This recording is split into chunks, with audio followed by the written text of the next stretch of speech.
You're watching Clear to Respond. I'm Samantha Hoffman, your host, Public Fire and Life Safety Officer with Barrie Fire and Emergency Service. Today we're here at Station 1. It's a beautiful summer day. It's 34 degrees outside, and we're talking about what that means to firefighters. People are staying home, they're trying to stay hydrated, stay cool. That's not always an option for our firefighters. So let's go inside and talk to B Platoon and see what kind of things they're putting in place to protect them on such a hot day. Hello, my name's Tony Weir, Chief of Training, Barrie Fire and Emergency Service. Today I'd like to show you some of the tools and equipment that we use on Barrie Fire and help us determine locations of fire, the amount of heat in a location. The thermal imaging camera is a tool that we use that can see through smoke. It can see through walls in the sense that it'll detect heat behind a wall or in voids. What it'll do is it'll show us the actual surface temperature of the contents. It will help us navigate through a building. We can use it for search and rescue to locate bodies. It will show us the difference in temperatures between surfaces, which will help us navigate through the thick smoke that visually you cannot see through. We use it both for making entry into a building. It's not like Chicago Fire where there's bright orange flames that light everything up. It's pretty much a zero visibility environment for us. So as soon as we walk through the threshold of the door, we no longer can visually see anything within the structure. So the thermal imaging camera are our eyes to see. We can navigate through hallways, doorways, upstairs, downstairs, all the time searching for where that fire or that heat source is coming from. We also use it after fires. After the majority of the fire's been knocked down, we'll search walls, see if we can see any fire that has traveled through a wall, any electrical wires that are overheating, receptacles, motors that are overheating. It'll all be indicated on our thermal imaging cameras. So to see how thermal imaging camera works, we're taking a temperature reading of the concrete floor in the shade, and we're reading at about 85 degrees Fahrenheit. If we were to move outside to where the concrete's in the sun, we'll see what the temperature difference is.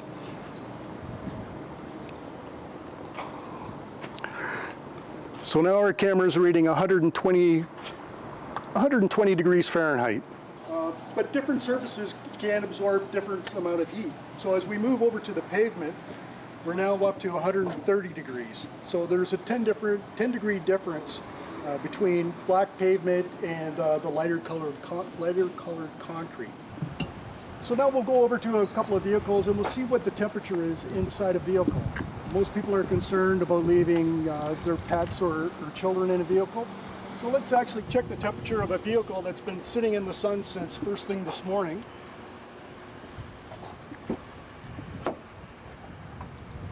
And if we look at where the sun's hitting the seat, we're at 165 degrees Fahrenheit. Obviously way too hot for anybody to be sitting in, let alone a pet or a child. So one of the concerns firefighters have is, even though it's a beautiful day outside, it's nice and warm, it can be pretty hazardous to firefighters. When you think about working in the direct sunlight, you need to add another 6 degrees Celsius to the current temperature. And then when a firefighter puts on all his gear, you have to add another 6 degrees Celsius to the temperature to give you, on a day like today where it's say 35, add another 12 degrees, you're up to 47 degrees Celsius, and that's the work environment inside a gear for a firefighter. Plus he has all his tools he has to carry, and just working in a very, very difficult situation. So what I'm going to do is I'm going to take a temperature of Jimmy's forehead, and we're at about 90 degrees Fahrenheit, according to our camera, and then we'll watch Jimmy as he dons his gear. So in total, our firefighting gear weighs approximately 15 to 20 kilograms. Our steel reinforced boots, we have our Kevlar Nomex pants with a thermal lining and vapor barrier. Jimmy just put on his flash hood, which will protect him from any fire encroaching on his head. The problem with the gear is there's a vapor barrier in there to prevent water from entering into the gear and getting on the skin, which when heated up could cause steam burns, but that also doesn't allow perspiration to escape from the suit. So you continually heat up as you're working.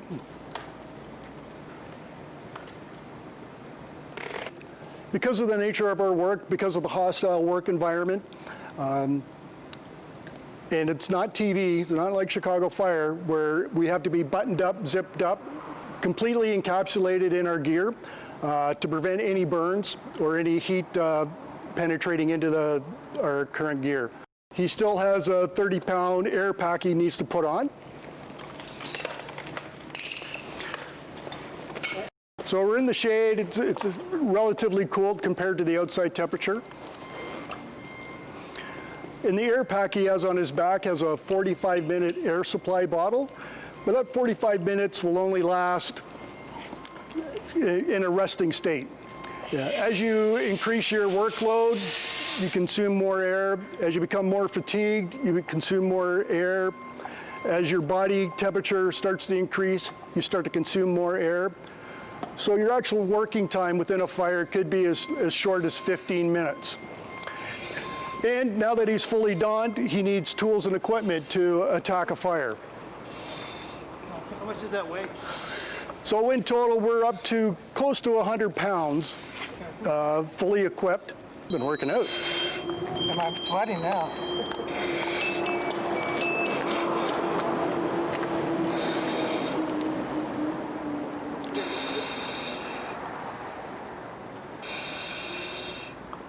Yeah, his body temperature is now reading 105 degrees. So you'll notice that when Jim stands still for approximately 20 seconds, you will start to hear a beep. That's called our man down alarm. It means that the individual isn't moving. And that signal is for his partner and other crew members to realize that something could be wrong with Jim. He should be moving. It will go into a full alarm.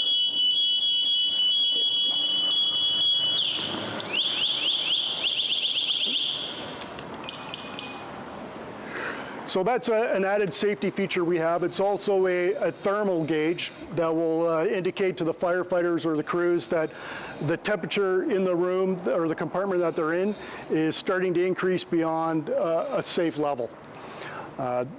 Another advantage of the pass alarm, the man down alarm, is it's a good indicator for all the firefighters of where people are within a structure.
I'm here with the platoon chief, Eric McFadden, and the platoon chief of training, Tony Weir.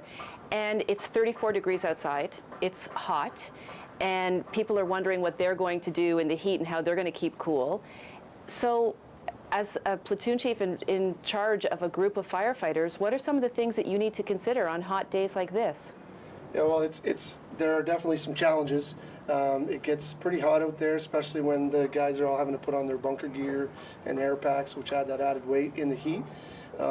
It really comes to basically managing your resources and maybe having to cycle the crews a little bit more, get them rehydrated, and possibly bringing in some fresh crews just to relieve them. So we normally have a timeline for how many bottles you can use in a structure fire and things like that. So we probably just shorten that use and maybe 1 or 2 bottles, and then they'd be out, depending on the call.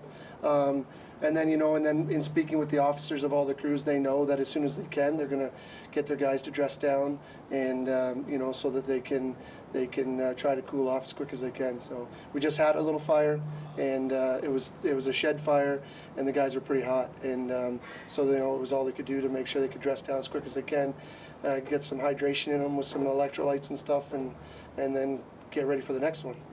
Well, and we were talking earlier, and Chief Weir showed us how hot it does get inside the bunker gear and how body temperatures change. And somebody pointed out, which I think is really valid, when you come out, you can't cool down. No, that's right. I mean, we have some methods to help us. We do have cooling chairs if we needed to go that far, if we had to deluge guys, but the firefighters. But if we have to do that at the same time and they have to go back in, we need to be careful with, if we're soaking them down and stuff in case they have to go back in and they're exposed to those high heats and stuff. It's not going to help having that under those layers of their bunker gear. So it can add that extra extreme heat to it. But it's just something, setting up some, our recycling or rehab in a shaded area and just providing them that time to, and the other thing we'll do is we'll have the paramedics involved.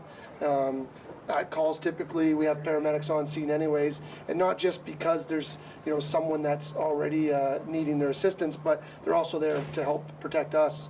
And so on a day like today, if we had to cycle crews through and have their paramedics do some vitals and stuff on the firefighters just to see, because they're going to be able to tell them maybe if they're not listening to their own bodies, maybe tell them when they need to slow down and get that rehydration. Well, I guess because they're there and they want to be working, and they don't realize, sometimes they wouldn't realize their own limitations because they're there to help, and that's what they want to do. That's right, and that's why it's important. Like all our equipment has some built-in safeties and some alarms. It's important to have those low air alarms because you're right, you get some of the firefighters that just aren't going to stop. They want to get the job done, and some won't like that I would recycle them after 1 or 2 bottles because they just want to see the job through and get it done. So it's up to me to manage that, and which I'll do, and like it or not, we have to make sure their safety is first and foremost. And so, because it's not just one call and done. We've already been busy since 8 o'clock this morning. I think we've had a fair number of calls, and so it's important not knowing what the day still has in store for us to make sure we're prepared for the day as well. Well, that's a really good point, and it's a question as well involving training. I know that firefighters train between calls, that they're busy and they're always studying and always learning new skills.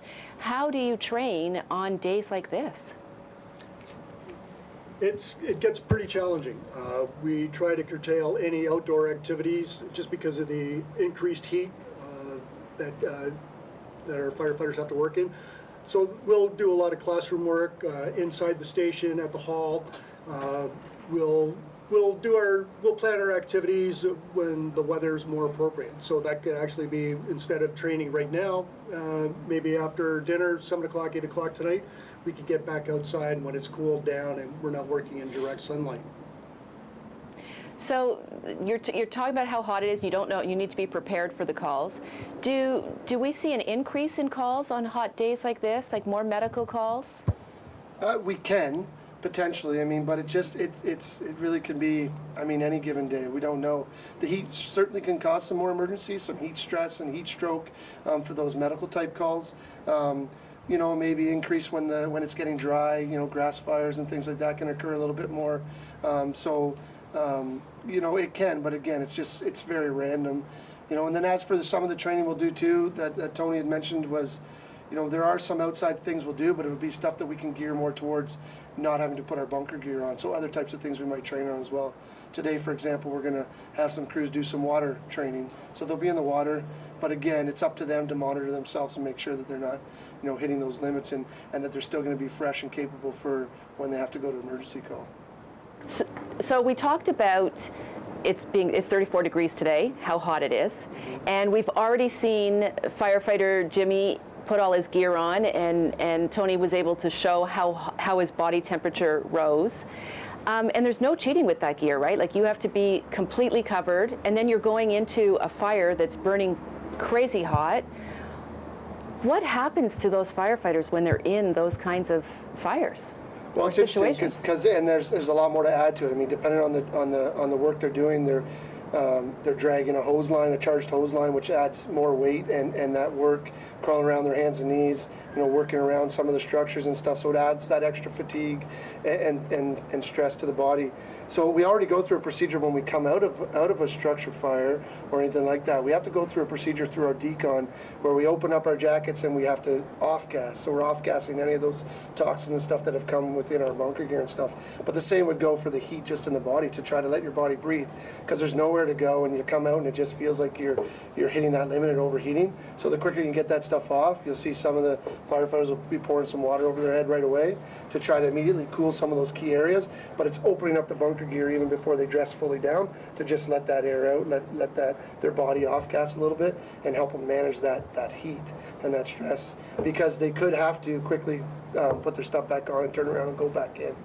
Well, one of the observations that I had when Tony and Jimmy were filming, we knew we were filming. Jimmy knew that we were doing it to show what the thermal imaging camera could do.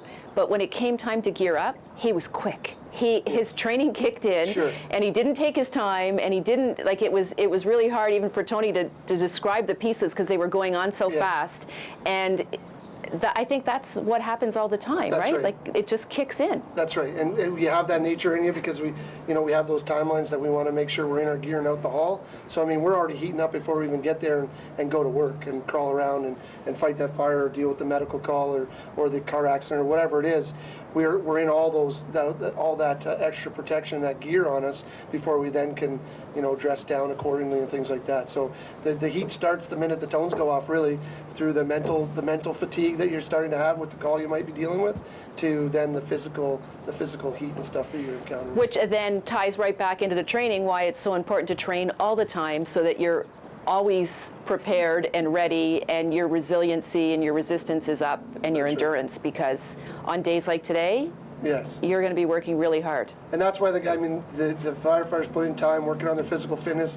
Everybody yesterday that knew they were coming to work today knew it was going to be 40 degrees, and you're preparing for it. If you're not, you're going to be behind the 8 ball. So it's important that, for us, we're thinking about what we may have to do long before we arrive for our shift. So what were you doing to prepare for it yesterday?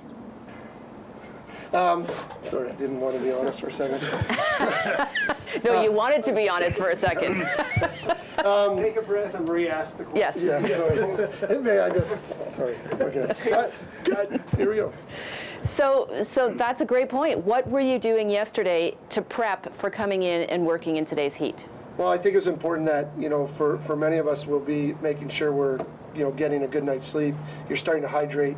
I mean, it's been hot the last few days, so people have been hydrating anyways, but it's really important when we know we're coming in this and potentially facing a structure and fire and stuff, that we're already hydrating and staying away from the other things that are going to dehydrate the body. We're eating healthy and taking care of ourselves, so we're ready today. So work started yesterday, even though the shift began this morning at 7:30.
we've spent the time talking about how hot it is and the impact that that has on firefighting activities and our firefighters.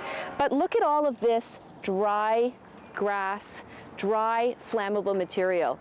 We also talked to Jason Sickle about grass fires and some of the things that firefighters need to prep for in dealing with those kinds of emergencies. So typically in Ontario we have 3 grass fire seasons. We have spring, when the fuels are coming out of dormancy and everything's 100% cured and dried and flammable, midsummer and fall. Right now we're just getting into summer.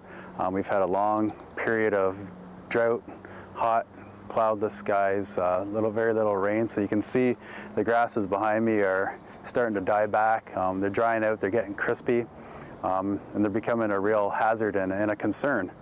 You have to be very cautious around grass in the middle of the summer. Campfires need to be properly extinguished. Cigarette butts need to be disposed of properly.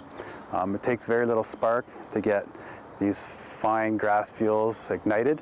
Once ignited, they spread very fast, they're very hot, and they're very intense. So I wouldn't recommend trying to put it out yourself. Step back, call 911, and let the fire department come and handle the situation. Obviously, we like to put water on fire. That's the best means of suppressing these hot, fast, intense fires. But a lot of the times we come across these meadows and they're in remote areas and we can't get our trucks into those areas. So we have to rely on hand tools. So our hand tools are our first means of attack. And we separate our attack into 2 different methods. We do direct attack, so we have personnel with hand tools and they're working right along the fire's edge and they're putting out that flame front as they progress around the fire. And we have indirect attack. And a lot of times with grassland fires, because they are so fast spreading and there is so much radiant heat and intense heat coming off these fires, we can't get personnel right up against them. So we have to stand back a ways. And we're gonna work with man-made or natural barriers, and we're just gonna create a fuel break. So when that fire advances up toward that fuel break, it'll either knock it down, slow it down, or suppress it altogether. So we'll just go over an example of some of the hand tools that we like to use when we first get on scene before we can establish a water supply. So when we first arrive on scene, as I mentioned before, and we can't get an apparatus close to the fire and we can't get a hose line into the fire, we're gonna go and investigate for that fire with a water pack and a trombone pump. That's gonna be our first means of attack, and a direct attack on that flame front. The water pack works especially well, as Ben's demonstrating here, just knocking down the fire and pre-wetting the fuels ahead of that advancing flame front. It's particularly effective, this method, in grass and light, fast flammable fuels. Where it loses is its effectiveness if we're getting into deep-seated fires of more heavy and coarse fuels, like if we get into a wooded woodland. So it may not look like a lot of water that Ben's carrying on his back, and it really isn't. It's only 4.5 gallons of water, weighing roughly 45 pounds. But there's enough water in that pack, if used effectively enough, in a fine spraying motion as he's demonstrating, that we can work around the fire perimeter of a fire the size of a football field like we have here. But he can't do that alone. Water alone just knocks down the fire, slows its forward spread, and then we can come along behind with a tool called the fire rake or the McLeod tool. And that's just I'm just gonna grab those burning materials and the burning embers and drag it back in on itself. Ensuring that I scrape down to packed dirt or mineral soil, and that's gonna create a fuel break of unburnable materials. This time of year, Canada Day, lots of vacation parties, we got fireworks happening. This field is a prime example. Even at night, grassland fires will burn. Fireworks go off. If they're not fully extinguished before they hit the ground, you can get a multitude of tiny little fires within this field. Those fires will all individually grow bigger and outward until they converge together, creating bigger, larger fires. The difference between a backing fire or a fire that's backing into the wind is more of a creeping fire. Visually, you may not even see any flame, you just may see smoke. But if something should happen, ignition starts on the windward side of a field such as this, it could just take a matter of moments for that fire to sweep across the entire field. That's where we got to start thinking about how are we going to suppress such a fast-moving fire. And a lot of times we can't do it directly on the fire's edge. We have to think about indirect attack. So putting in control measures ahead of that advancing flame front. We can use stuff like this, an existing dirt track. We can use roadways, we can use trails within the bush. There's lots of trails in the Art of Bluffs and every little forested area inside city limits here. We work as a team and we call it indirect attack line. First we want to disturb the soils. We use the grubbing action on the Pulaski. We just sort of want to start tearing apart at that litter layer, that duff layer, that organic layer sitting on top of mineral soil. Basically we're loosening up that top layer so then that the person coming in behind can start with the fire axe, can really just start grabbing it and pulling it away.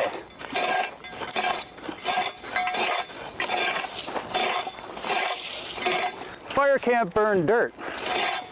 So what we're doing is we're creating a fuel break that limits the fire's spread.